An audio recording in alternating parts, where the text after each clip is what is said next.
La Asociación de Industriales de la Ribera Baja del Ebro, AIRBE, ha organizado un nuevo encuentro que deja huella para dar a conocer dos casos de éxito empresarial. En AIRBE tenemos un gran abanico de empresas y de profesionales de gran categoría que, a pesar del reto demográfico, han conseguido ser referente y ser un caso de éxito. Y nosotros en ese sentido estamos muy orgullosos y lo queremos contar y lo queremos poner en valor. Y por eso nos reunimos hoy aquí, para que nos cuenten a modo de ejemplo y que les sirva también al resto de compañeros asociados como fuente de inspiración. En esta ocasión se ha puesto como ejemplo a las empresas Itesal y Evoca a través de una mesa redonda. Tanto Raúl Benito desde Evoca como Armando Mateos desde Itesal han dado a conocer su visión estratégica como líderes nacionales. Y llevamos mucho tiempo trabajando en varios factores muy relevantes, que son, primero, poder comunicar una visión estratégica clara al mercado, ¿no?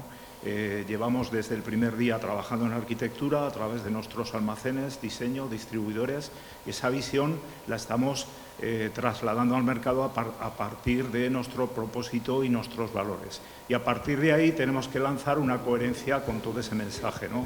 Pues somos un montón de personas viviendo, pensando, disfrutando y soñando con mejorar la experiencia de nuestros clientes cada día, ¿no? Con mejorar también Evoca y con mejorar el sitio donde trabajamos.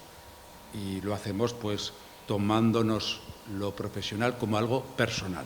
Estas actividades son un buen ejemplo para dar a conocer cómo trabaja AIRBE en su objetivo de enriquecer el territorio.